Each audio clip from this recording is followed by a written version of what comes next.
Bismillahirrahmanirrahim. Assalamualaikum warahmatullahi wabarakatuh. Alhamdulillah, alhamdulillahillazi hadana lihada wa ma kunna linahtadiya laula an hadana Allah. Wa usalli wa usallim ala nabiyyina Muhammad wa ala alihi wa sahbihi wa man tabi'ahum bi ihsanin ila yaumil qiyamah wa la haula wa la quwata illa billah, amma ba'du.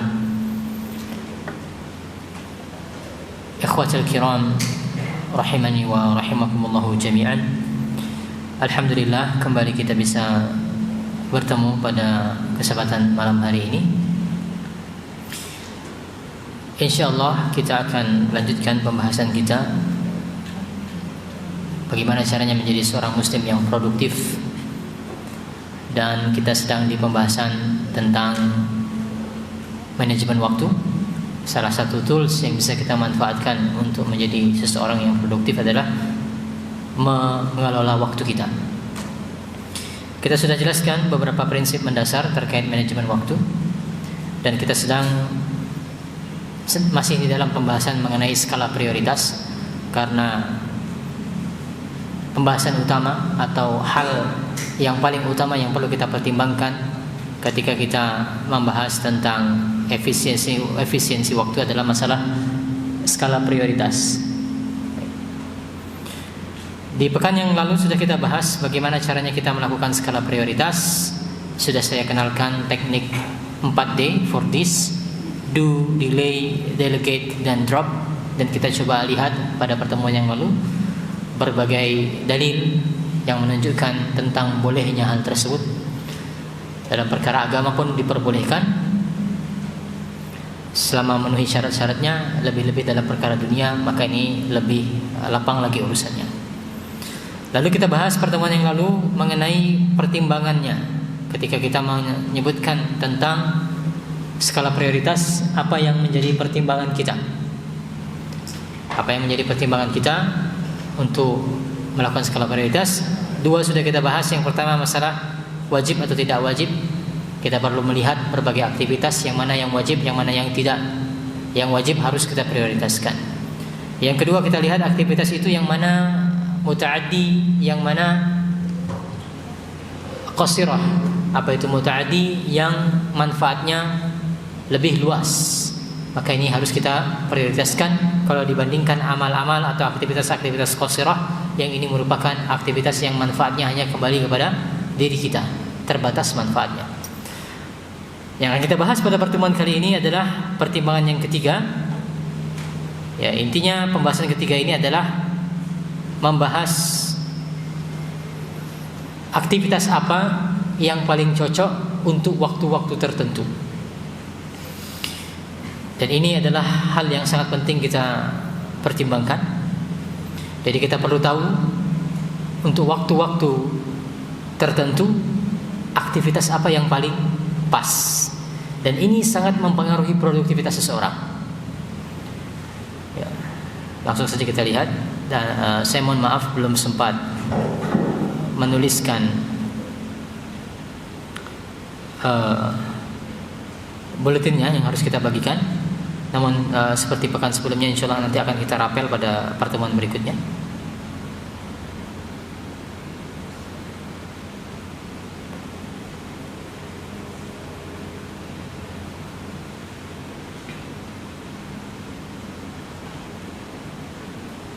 Baik.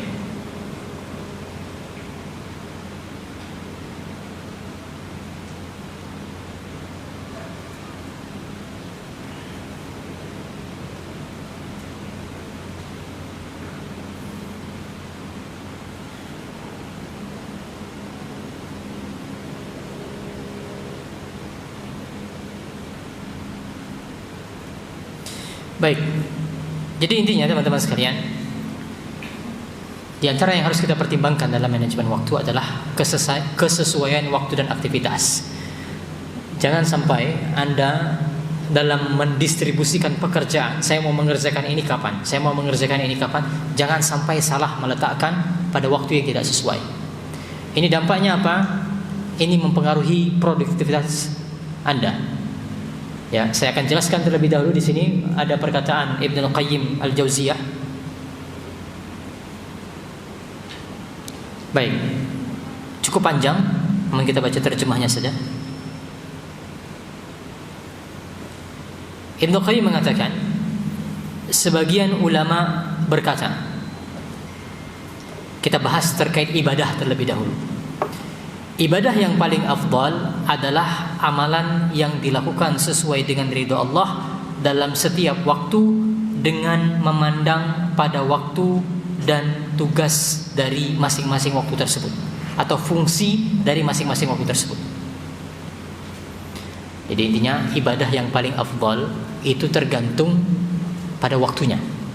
Kita lihat waktu tertentu, ada tidak ibadah yang memang dianjurkan untuk dikerjakan di waktu itu, maka ketika itu adalah ibadah yang paling afdal adalah mengerjakan ibadah yang memang terkait dengan waktu tersebut.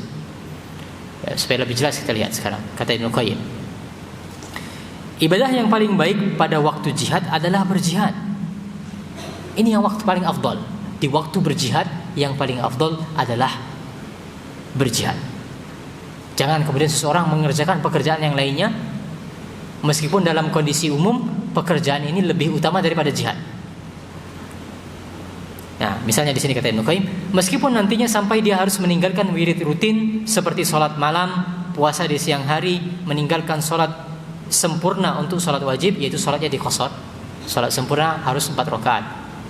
Tapi dalam kondisi jihad dia harus mengqasharnya menjadi 2 rakaat misalnya. Seperti itu tidak masalah. Ya, sehingga ada pertimbangan.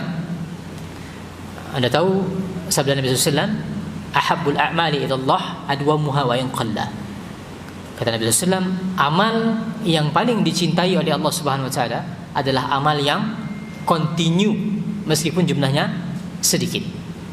Sehingga di antara amal yang harus kita prioritaskan adalah amal yang bisa continue. Namun dalam kondisi tertentu, amal yang continue ini yang lebih afdal adalah kita tinggalkan dengan pertimbangan kesesuaian waktu. Contohnya sebagaimana disebutkan oleh Ibnu Qayyim.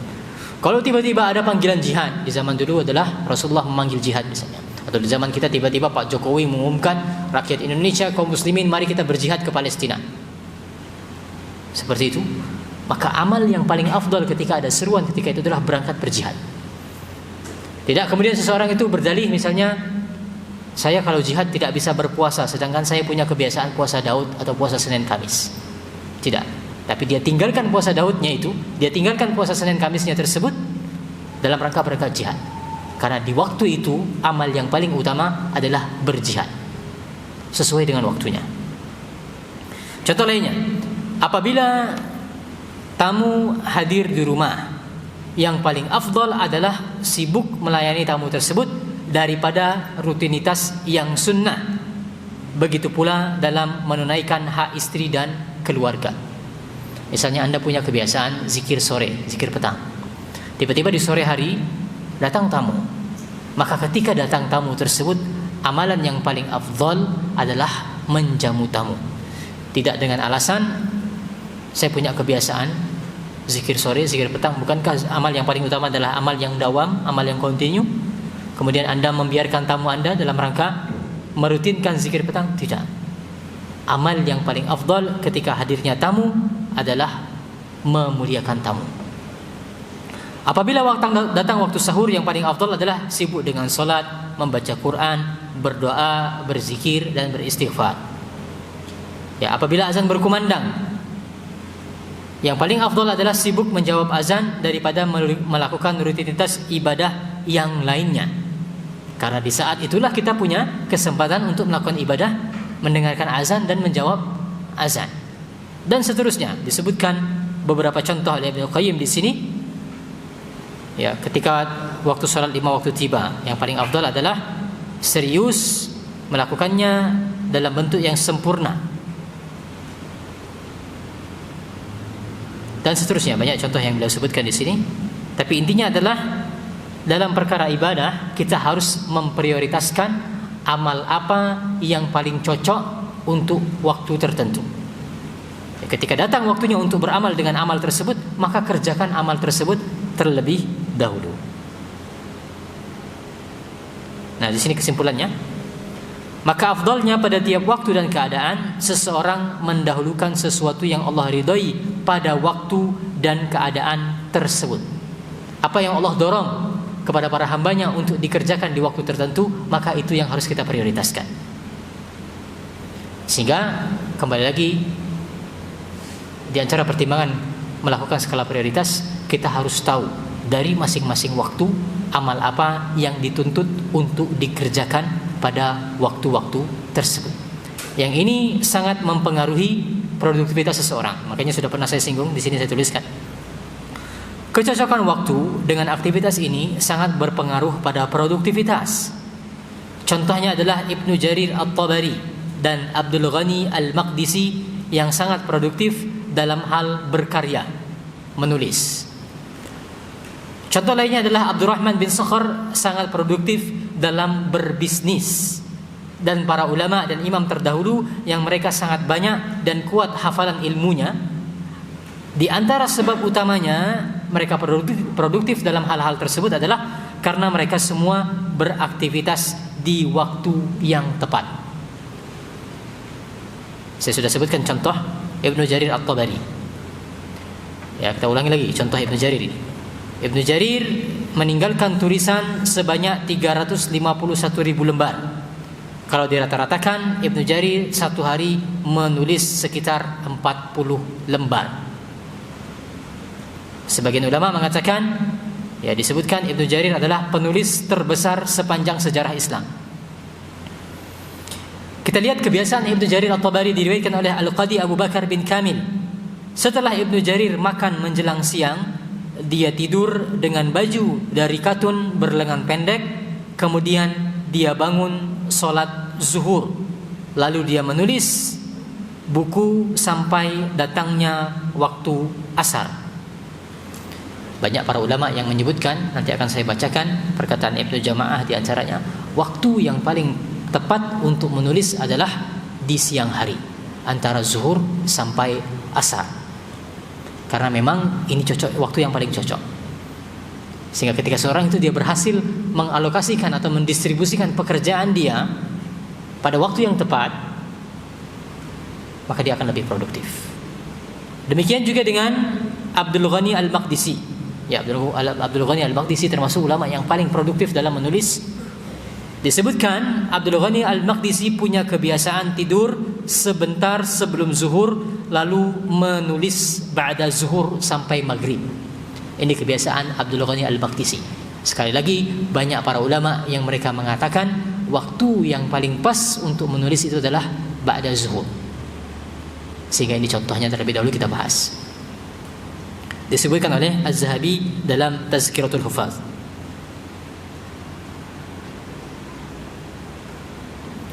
Lalu saya kutipkan di buku saya perkataan Syekh Abdul Fattah dalam kitab Qimatuz Zaman. Mayoritas umat Islam hari ini, mereka telah melalaikan petunjuk Islami yang tepat bagi mereka ini, yang telah ditetapkan oleh syariat yang agung. Justru orang-orang selain kaum musliminlah yang mereka mau menerapkan dan terus mengkaji tentang urgensi mengkaitkan aktivitas dengan waktu yang sesuai. Lihat, ini perkataan Syekh Abdul Fattah dalam kitab Qimatuz Zaman. Kata beliau, sangat disayangkan kaum muslimin di zaman ini tidak terlalu perhatian. Padahal orang kafir mereka belajar tentang teori produktivitas, mereka belajar tentang manajemen waktu, kesimpulannya sama. Kaitkan antara aktivitas dengan waktu yang sesuai. Kata beliau, seakan-akan umat Islam ini tidak pernah dilatih dan dididik tentang hal ini sejak dulu. Padahal mereka telah dibebani dengan berbagai hukum syar'i yang sesuai, yang selalu terkait dengan waktu, utamanya dalam masalah sholat. Jadi kita itu sebenarnya sudah dididik secara mendasar dalam masalah ibadah-ibadah yang sudah kita sebutkan pada pertemuan sebelumnya, misalnya masalah kurban atau haji, zakat, puasa, zakat fitri, kurban, safar, tayamum, mengusap kedua sepatu dan seterusnya, masalah akikah, haid, nifas. Ini semua berkaitan dengan waktu. Sehingga kata Syekh Abdul Fattah Abdul Ghadah dalam kitab Qimatuz Zaman, harusnya kaum muslimin itu sudah terbiasa merencanakan aktivitas apa yang sesuai untuk waktu-waktu tertentu. Oleh karena itulah, di dalam subbab yang saya tulis ini, saya berupaya untuk mengungkapkan karakter dari masing-masing waktu. Ya. Oke, kita lihat saja. Saya tuliskan di sini. Pada bagian ini kita akan melihat beberapa penjelasan secara berurutan. Yang pertama yang akan saya coba jelaskan di dalam draft buku saya ini, meskipun saya katakan ini belum selesai sebenarnya, yang saya kenapa buku ini belum dipublish, karena memang pada bagian ini yang belum selesai semua. Tapi sudah sebagian besarnya sudah saya tuliskan di sini. Yang pertama, saya akan mengajak kita semua untuk melihat istilah-istilah satuan waktu yang disebutkan dalam syariat Islam.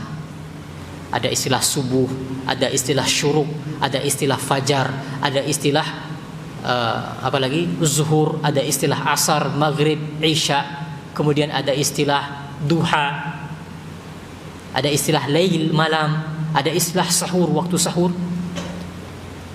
Ya, saya akan coba memunculkan di dalam buku ini di mana istilah tersebut digunakan dan apa definisi dari masing-masing satuan waktu tersebut. Ada istilah ibkar atau bukur. Apa makna bukur sebenarnya? Ada istilah, kita tahu zikir sobah dan zikir masa, zikir pagi dan zikir petang. Apa definisi sobah, apa definisi masa? Sebagian tempat Allah mengatakan al-ashi wal ibkar. Apa istilah al-ashi? Ada istilah ghadah, ada istilah zawal, ada istilah lagi ya di sini. Saya munculkan di tabel di sini kesimpulannya. Nah ini. Ya. Kesimpulannya di tabel ini, namun saya belum selesai menyimpulkan pada tabel ini sebenarnya. Misalnya ada istilah fajar Allah gunakan dalam surah Al-Fajr. Istilah subuh Allah gunakan dalam surat At-Takwir. Ada istilah sobah, ada subuh, ada juga sobah. Ada istilah syuruk dan isyraq. Ini adalah waktu terbitnya matahari. Untuk sobah itu adalah waktu awal pagi. Lalu ada istilah lagi ibkar, bukrah dan ghadah. Ibkar Allah gunakan dalam surat Ali Imran. Apa definisi ibkar? Yaitu waktu pagi sampai waktu duha. Ada istilah lagi waktu duha. Apa definisi duha? Ketika matahari mulai meninggi sampai datangnya waktu zawal. Ada istilah waktu nahar, ada istilah waktu zawal. Ada istilah waktu ashi. Apa itu ashi? Dari waktu zawal sampai maghrib. Ada istilah waktu asar, masa, asil. Ada istilah lagi dalam Al-Quran, bukratan wa asilan. Ada istilah maghrib, isya, lail dan sahur. Sehingga ada beberapa belas istilah di sini. Inilah yang saya coba ungkapkan di dalam buku ini, apa definisi masing-masingnya dan bagaimana Islam memberikan arahan, syariat memberikan arahan untuk masing-masing waktu tersebut. Ya belum selesai saya menuliskan, namun beberapa sebagiannya sudah saya ungkapkan. Baik, namun kita lanjutkan terlebih dahulu ke poin yang tadi. Jadi ini yang pertama yang akan kita ungkapkan, istilahnya apa saja untuk satuan-satuan waktu yang Allah gunakan dan yang digunakan oleh Rasulullah SAW. Lalu yang kedua, kita akan mencoba melihat aktivitas apa saja yang dianjurkan dan tidak dianjurkan pada satuan waktu tersebut oleh syariat, termasuk yang dianjurkan oleh para ulama berdasarkan pengalaman mereka. Kita akan melihat, misal waktu maghrib. Apa arahan Islam terkait waktu maghrib? Do and don'ts-nya apa? Boleh dan tidak bolehnya. Yang tidak bolehnya apa waktu maghrib? Apa? Tidur sebelum isya, makruh hukumnya. Di waktu maghrib, Islam melarang untuk membawa anak kecil keluar rumah. Ya, tidak boleh. Maka ini contoh, Anda kalau sudah berkeluarga, melakukan manajemen waktu, merencanakan satu hari ke depan, jangan ada aktivitas yang kemudian maghrib sampai isya di luar bersama anak-anak. Ini contohnya, ya. Arahan terkait waktu maghrib seperti itu. Ini yang akan kita ungkapkan. Kemudian yang ketiga, kita akan berupaya untuk melihat penjelasan para ulama tentang apa sebabnya aktivitas tersebut dianjurkan pada satuan waktu tersebut. Apa alasannya? Kenapa kok anak kecil itu tidak boleh keluar pada maghrib? Kalau ini langsung dijelaskan oleh Nabi, karena setan berkeliaran. Tapi kemudian kenapa anak kecil yang dilarang? Kenapa orang dewasa tidak ada masalah? Nah, nanti yang akan kita bahas adalah itu, alasan-alasannya. Kemudian nanti pada poin yang terakhir kita akan bisa menerapkan pada kasus yang lebih luas. Ketika kita tahu alasannya, sehingga kita bisa merencanakan, oh, untuk aktivitas yang semisal dengan ini sehingga tidak cocok pada waktu ini. Ya, ini yang sangat menantang sebenarnya dari buku yang saya tulis untuk mengungkapkan hal ini sebenarnya, karena cukup literatur reviewnya cukup intens sekali di sini.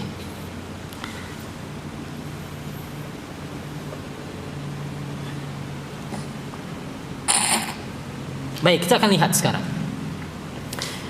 Yang pertama, sebelum kita melihat yang detail tadi, yang istilah belasan tadi, kita akan berfokus terlebih dahulu terhadap sholat 5 waktu. Perlu diketahui teman-teman sekalian, waktu-waktu sholat tersebut, nama-nama sholat itu adalah nama-nama yang berkaitan dengan waktu. Subuh, zuhur, meskipun zuhur ada perbedaan pendapat di kalangan para ulama. Asar jelas, ini satuan waktu asar. Maghrib juga, begitu juga dengan isya. Ini semua adalah satuan waktu. Sehingga inilah yang pertama kali yang akan kita bahas. Saya tuliskan di sana. Pembagian waktu yang paling utama adalah berdasarkan waktu sholat. Mulailah mengelola waktu dan mengalokasikan aktivitas dengan bertitik tolak dari waktu sholat subuh. Ada beberapa pertimbangan. Jadi maksudnya, Anda barangkali ada yang punya schedule harian. Dimulai dari waktu apa Anda merencanakan pekerjaan harian? Maka saran saya dimulai dari waktu subuh. Dimulai dari waktu subuh. Karena kalau saya punya pengalaman beli buku agenda di luar negeri, ya aktivitasnya biasanya mereka di sana memulai aktivitas itu adalah dimulai dari jam 8 atau jam 9. Tidak dimulai dari waktu subuh seperti kita seorang muslim. Ya, sehingga mereka terbiasa menulis agenda mereka itu, ya, mentoknya pagi, hanya pagi seperti itu. Ya, atau terkadang sebagian buku agenda dimulai dari pukul 8 atau pukul 9 seperti itu.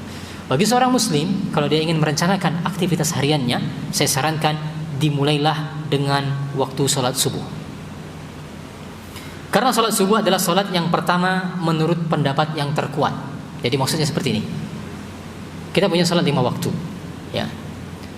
Dari sholat 5 waktu ini, sholat apa yang pertama? Ya, kalau saya pas kecil itu ada candaan anak-anak kecil, katanya ini nomor telepon Allah katanya.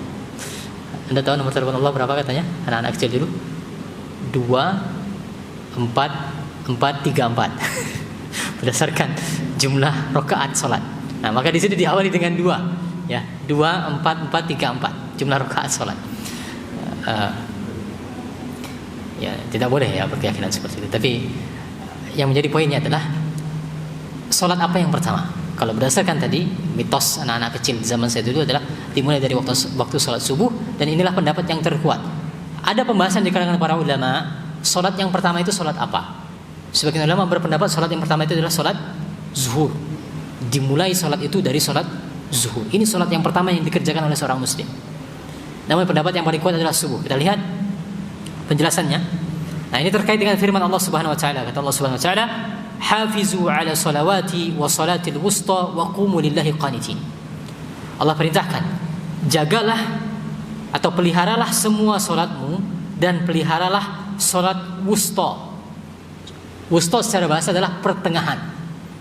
Wusta secara bahasa adalah pertengahan. Maka Allah perintahkan, jaga salat yang 5 waktu dan jaga salat pertengahan. Para ulama berbeda pendapat, salat pertengahan ini apa? Pendapat yang lebih kuat adalah salat asar. Sehingga berdasarkan beberapa hadis, ya, yang dimaksud salat wusta itu adalah salat asar. Sehingga kalau kita jadikan asar sebagai salat wusta, sehingga salat yang pertama adalah salat subuh. Ya. Karena salat wusta yang pertengahan nomor 3, salat asar, sehingga salat yang pertama adalah salat subuh. Saya kutipkan perkataan Ibnu Taimiyah di sini. Kata Ibnu Taimiyah, sekelompok pengikut mazhab kami, yaitu mazhab Hambali, seperti Al-Khiraqi, Al-Qadi pada sebagian kitabnya serta selain keduanya, memulai dari waktu sholat zuhur. Sebagian ulama berpendapat salat nomor 1, the first prayer itu adalah salat zuhur. Sehingga konsekuensinya kalau salat zuhur yang pertama berarti salat wusta itu apa? Salat isya kan? Ini tafsiran sebagian ulama, salat wusta itu adalah salat isya. Tapi pendapat yang lebih kuat, salat wusta, salat pertengahan adalah salat asar. Di antara mereka ada yang memulai dengan salat fajar atau subuh seperti Abu Musa, Abu Al-Khattab dan Al-Qadi pada satu pembahasan. Inilah yang lebih bagus karena salat wusta, salat pertengahan adalah salat asar. Jadi kata Ibnu Taimiyah, pendapat yang lebih kuat, salat yang pertama itu adalah salat subuh. Dan saya menganjurkan Anda kalau bikin agenda harian, itu jadikan orientasinya itu adalah waktu salat. Ya. Jadi dari subuh sampai zuhur mau ngapain saja, dari zuhur sampai asar mau ngapain saja, dari asar sampai maghrib mau ngapain saja, maghrib sampai isya, lalu pada isya. Ini minimalnya seperti itu. Ini saran saya pribadi. Ya, jadikan pembagiannya itu, shiftnya itu adalah shift salat. Kalau Anda mau rincikan lagi, subuh sampai syuruk sampai zuhur misalnya. Kalau mau dirincikan lagi, nanti kita bisa menggunakan waktu-waktu yang digunakan dalam Al-Quran dan As-Sunnah. Baik. Ini pembahasan terkait waktu sholat terlebih dahulu. Sehingga kita mulai dari waktu sholat subuh. Merencanakan aktivitas, mulailah dari waktu sholat subuh, karena waktu sholat subuh adalah sholat yang pertama.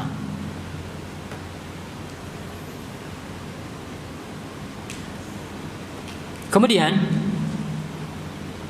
kita mulai satu persatu. Saya tidak mulai dari tabel ini karena saya belum selesai menyimpulkan tabel ini. Kita mulai dari waktu pagi. Baik. Ini kiat yang sangat praktikal kalau Anda ingin menjadi produktif setiap hari. Langsung disampaikan oleh Nabi kita Muhammad SAW. Kita baca hadisnya bersama-sama. Diriwayatkan dari Abu Hurairah radhiyallahu anhu bahwasanya Rasulullah sallallahu alaihi wasallam bersabda, "Aqida syaitan ala qafiyati ra'si ahadikum iza huwa nama salasa uqadin." Setan membuat 3 ikatan di tengkuk atau leher bagian belakang sini salah seorang di antara kalian ketika kalian tidur. Ini pekerjaan setan, membuat 3 ikatan di leher kita. Yadribu kulla uqdatin 'alaika laylun tawilun farqud. Di setiap ikatan setan akan mengatakan, malam masih panjang, tidur. Lanjutkan tidurmu, malam ini masih panjang. Ini bisikan syaitan. Fa in istayqadha, kata Nabi SAW, kalau seseorang itu kemudian dia terbangun, fa zakarallahu in hallat uqdatun. Kalau dia bangun kemudian dia berzikir kepada Allah Subhanahu wa taala, membaca zikir-zikir bangun tidur, maka dia akan melepaskan satu ikatan setan tersebut. Setan punya 3 ikatan, maka kalau dia membaca zikir bangun tidur, lepas satu ikatan. Fa in tawaddaa in halat uqdatun. Kalau dia berwudu, lepas ikatan lainnya. Fa in shalla in halat uqdatun. Kalau dia mengerjakan salat, lepas lagi satu ikatan. Artinya kalau sudah sampai sholat, lepas semua ikatan setan tersebut. Yang menjadi poin utamanya adalah yang di sini sangat jelas, ya, crystal clear, kata Nabi sallallahu alaihi wasallam. Fa asbaha nashitan tayyiban nafsi. Kalau seseorang sudah melepaskan 3 ikatan tersebut dengan 3 cara tadi, kata Nabi sallallahu alaihi wasallam, di pagi hari ia akan bersemangat dan bergembira. Ini terjemahnya keliru, bukan di pagi hari, di hari itu. Di hari itu dia akan menjadi bersemangat, thayyiban nafsi, jiwanya itu menjadi jiwa yang baik, jiwa yang tenang. Terjemahnya di sini bergembira. Wa illa asbaha khabisan nafsi kaslan. Kalau dia tidak melakukan hal tersebut karena masih ada ikatan setan di lehernya, maka dia tidak ceria dan dia menjadi malas di hari tersebut. Maka ini dia rahasia di waktu pagi hari. Tips yang sangat praktis yang bisa kita lakukan, yang ini termasuk dalam asbab syar'i yang kita bahas di pertemuan pertama. Ada asbab syar'i, ada asbab kauni, sebab-sebab syar'i. Ini dia contoh sebab syar'i. Berzikir bangun tidur, berwudu, kerjakan salat. Maka kemudian kata Nabi SAW, barang siapa yang melepaskan 3 ikatan setan dengan 3 cara tersebut, sepanjang hari dia akan bersemangat, jiwanya menjadi positif, menjadi baik. Dan sebaliknya, kalau seorang itu masih ada ikatan setan pada dirinya, maka kemudian dia tidak ceria dan menjadi malas.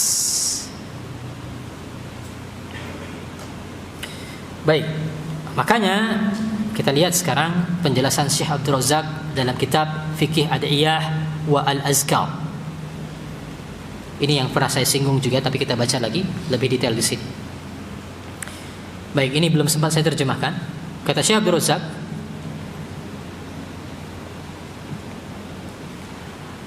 inna awwal al-yawmi bimanzilati syababihi. Waktu pagi, awal hari, ya, istilahnya beliau di sini adalah awal hari, yang itu merupakan waktu pagi. Waktu pagi itu seperti masa muda.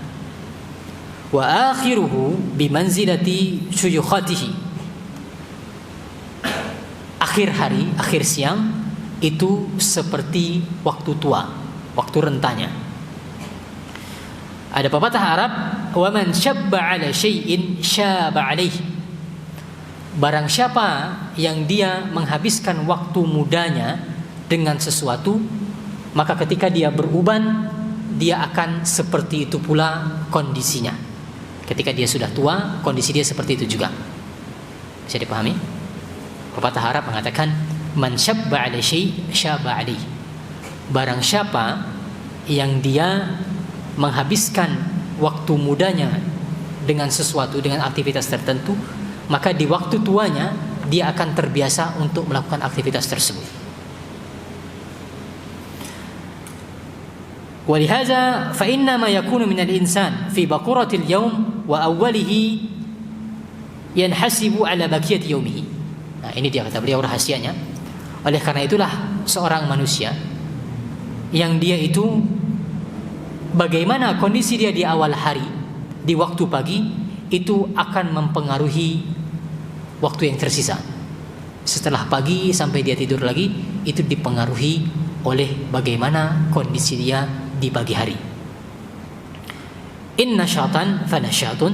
Kalau di pagi hari dia sudah bersemangat, maka sepanjang hari dia akan bersemangat. Wa in kaslan fa kasalun. Kalau di pagi hari saja dia sudah bermalas-malasan, maka sepanjang hari dia juga akan bermalas-malasan. Wa man amsaka bi zimamil yaum wa huwa awwaluhu salima lahu yaumuhu kulluhu bi iznillah. Maka barang siapa yang dia memegang kendali pagi hari ini, maka dia akan selamat pada hari itu seluruhnya dengan izin Allah. Wa 'ina fihi 'alal khair, dan dia akan ditolong oleh Allah Subhanahu wa taala untuk produktif atas kebaikan di hari itu. Wa 'ina 'alal khair, ditolong oleh Allah untuk mampu menghasilkan kebaikan. Wa burika lahu fihi, dan dia akan diberkahi sepanjang hari itu. Nah, ini ada ungkapan yang lainnya. Yaumuka mislu hamalika in amsakta awwalahu tabi'aka akhiruhu. Ini sebuah ungkapan yang disimpulkan dari perkataan Abdullah bin Mas'ud. Apa maknanya? Harimu ibarat ontamu. Harimu ibarat gerombolan onta yang kamu miliki. In amsakta awwalahu, kalau kamu berhasil menuntun onta yang paling depan, maka yang belakang akan mengikuti.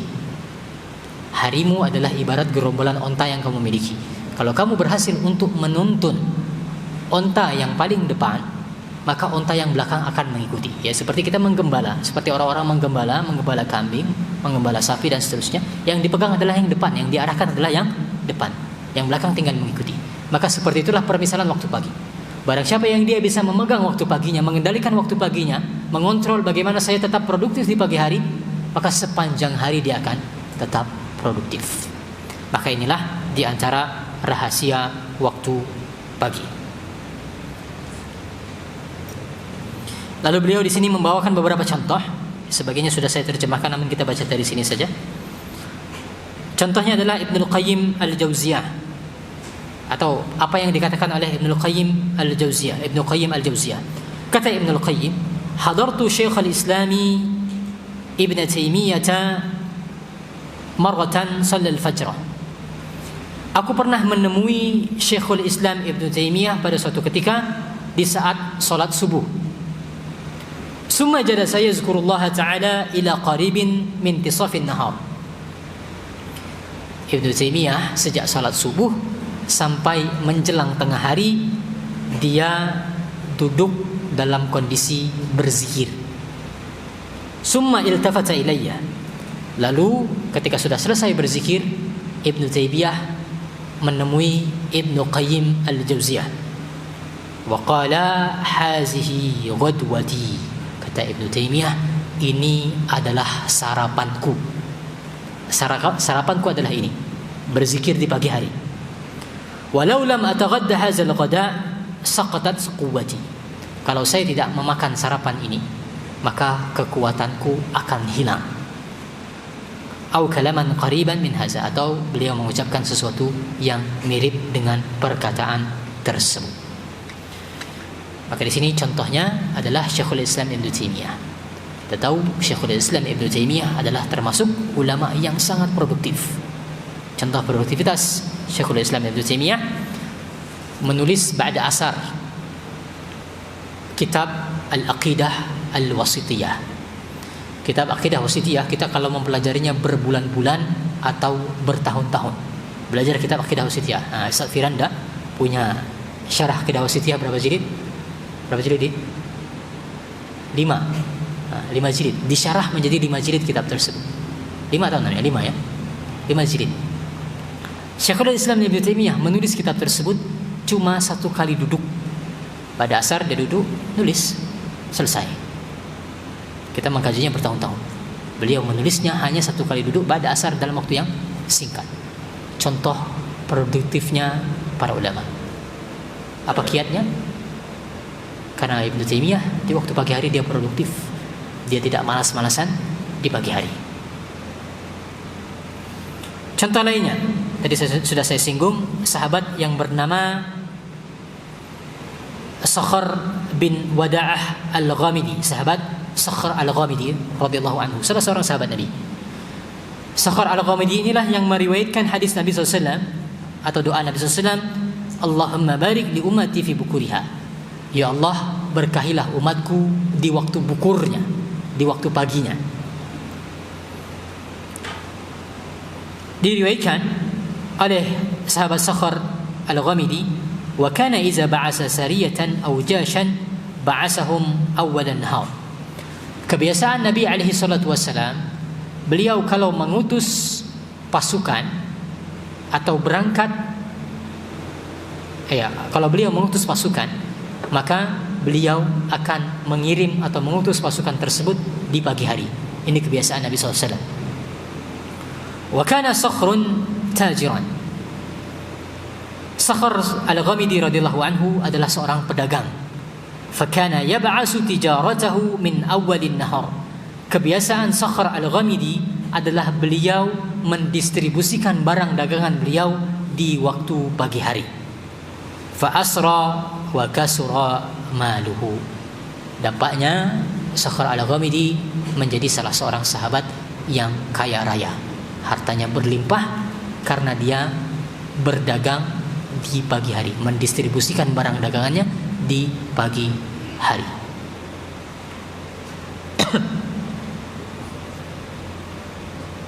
Lalu di sini beliau membawakan beberapa riwayat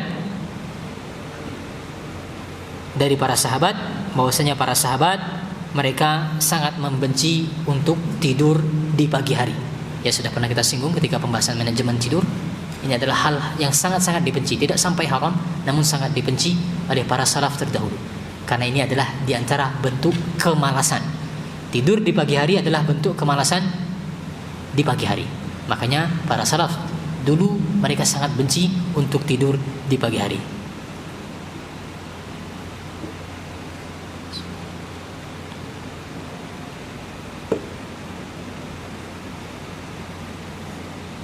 Sehingga kita kembali lagi, sangat jelas tadi kata Nabi SAW, barang siapa yang dia melepaskan 3 ikatan setan di pagi hari, maka dia akan bersemangat di hari itu, jiwanya akan menjadi positif. Makanya kata para ulama, waktu pagi hari sangat mempengaruhi kondisi kita sepanjang hari.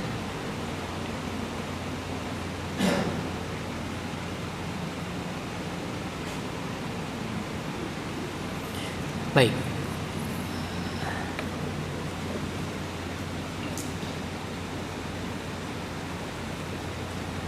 Kita cukupkan demikian saja pembahasannya. Insyaallah akan kita lanjutkan pada pertemuan berikutnya. Misalnya di sini nanti kita akan bahas waktu malam hari itu waktu yang paling cocok untuk bersafar. Nabi SAW mengatakan alaikum biduljah. Hendaknya kalian itu melakukan duljah. Apa itu duljah? Melakukan safar di awal malam. Maka di antara arahan syariat kalau mau safar, kalau bisa di malam hari, kalau bisa. Baik, kita cukupkan demikian. Wallahu taala alam. Sallallahu ala nabiyyina Muhammad wa ala alihi wasallam. Waktu yang tersisa kita gunakan untuk tanya jawab.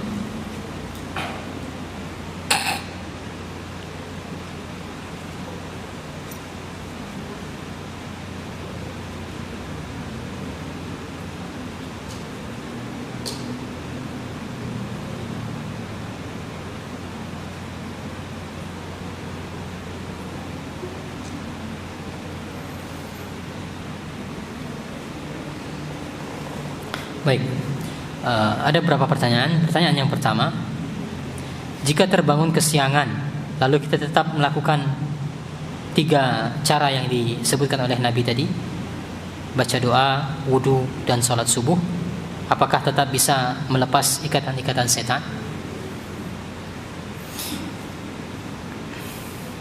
Maka yang pertama, dilihat kesiangan yang murni kesiangan ataukah ada unsur kelalaian. Ya. Kalau murni kesiangan, wallahu a'lam, tetap mendapatkan keutamaan tadi. Ya, silahkan dilakukan pekerjaan-pekerjaan tadi, amalan-amalan tadi. Karena kita tahu Nabi alaihi salatu wasallam beliau pernah kesiangan bersama para sahabat. Bahkan cukup parah kesiangannya. Kesiangannya sampai matahari itu panas, ya. Jadi Nabi dan para sahabat ketika itu terbangun disebabkan karena panasnya terik matahari. Artinya kan cukup lama kesiangannya. Dalam kondisi belum salat subuh. Maka kemudian disebutkan dalam hadis tersebut, Nabi SAW kemudian salat subuh sebagaimana kebiasaan beliau melakukan salat subuh. Kata Syekh Muhammad bin Shalih Al-Utsaimin ketika beliau menjelaskan hadis tadi, bahwasanya Nabi salat subuh sebagaimana beliau salat subuh, ketika seseorang itu dia murni ketiduran, tidak ada unsur kelalaian, maka dianjurkan untuk melakukan sebagaimana yang dia lakukan ketika dia salat subuh biasa. Boleh salat berjamaah, mengeraskan bacaan, dianjurkan untuk memperpanjang bacaan. Ya, salat subuh kan dianjurkan untuk memperpanjang bacaan. Meskipun ketika kesiangan, dan ini murni kesiangan, panjangkan bacaan. Dan sunnah-sunnah bahkan diperbolehkan untuk sholat sunnah qobliyah terlebih dahulu.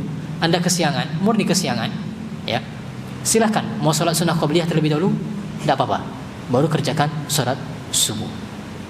Ini konsekuensi berdasarkan hadis tadi, dikatakan lalu beliau mengerjakan sholat subuh sebagaimana beliau mengerjakan sholat subuh biasanya. Namun ada satu sunnah tambahan, kata Syekh Muhammad bin Shalih Al-Utsaimin, dianjurkan untuk berpindah sholat, berpindah tempat. Tadi kita kesiangan di mana? Jangan sholat di situ, karena kesiangan itu disebabkan oleh gangguan syaitan. Dan kita dianjurkan, dan Nabi disebutkan dalam hadis tersebut, beliau berpindah tempat ketiduran tadi, beliau tinggalkan, beliau bergeser mengerjakan sholat berjamaah bersama para sahabat di tempat yang berbeda. Maka ini kata Syekh Muhammad bin Shalih Al-Utsaimin berlaku juga bagi kita. Kalau kita misalnya ketiduran di kamar, ya, kesiangan di kamar, kalau mengerjakan sholat subuh hendaknya berpindah, jangan sholat di kamar tersebut.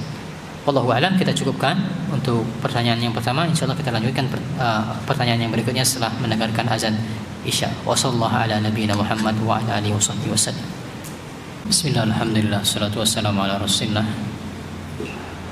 Pertanyaan yang berkaitan dengan pertanyaan tadi, apa bedanya kesiangan yang murni dan kesiangan akibat kelalaian? Ya, jadi kalau murni yang saya maksudkan itu ya seperti Nabi SAW. Nabi itu punya kebiasaan bersafar itu di malam hari. Nabi melakukan perjalanan bersama para sahabat.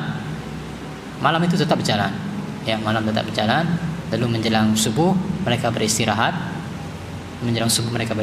Ternyata kebablasan, tidak ada yang terbangun. Sehingga ini maksudnya yang saya maksudkan murni kesiangan itu karena faktor yang syar'i, bukan karena sesuatu yang syar'i. Ya, Nabi berjalan menuju medan jihad, bersafar, kelelahan, sesuatu yang diterima oleh syariat kita. Ya. Ini yang pertama, sesuatu yang syar'i yang saya maksud murni itu. Adapun yang tidak, adapun yang karena kelalaian, yang pertama adalah yang dimaksudkan karena kelalaian, sebab dia menunda tidurnya itu karena sesuatu yang tidak bermanfaat, yang tidak diterima oleh syariat. Misalnya kesiangan karena merayakan malam tahun baru. Merayakan malam tahun baru, baru tidur jam 4 misalnya. Tahu setengah 5 sudah subuh. Maka ini jelas akibat kelalaian dia sendiri. Ya, beda kalau orang misalnya tadi seperti Nabi pergi berjihad, tidurnya baru jam 4. Ini dimaafkan oleh syariat. Atau yang kedua, di antara bentuk kelalaian ketika bangun tidur adalah ketika kesiangan adalah menunda-nunda. Ya, seperti sebagian kita sekarang terlalu banyak snooze-nya.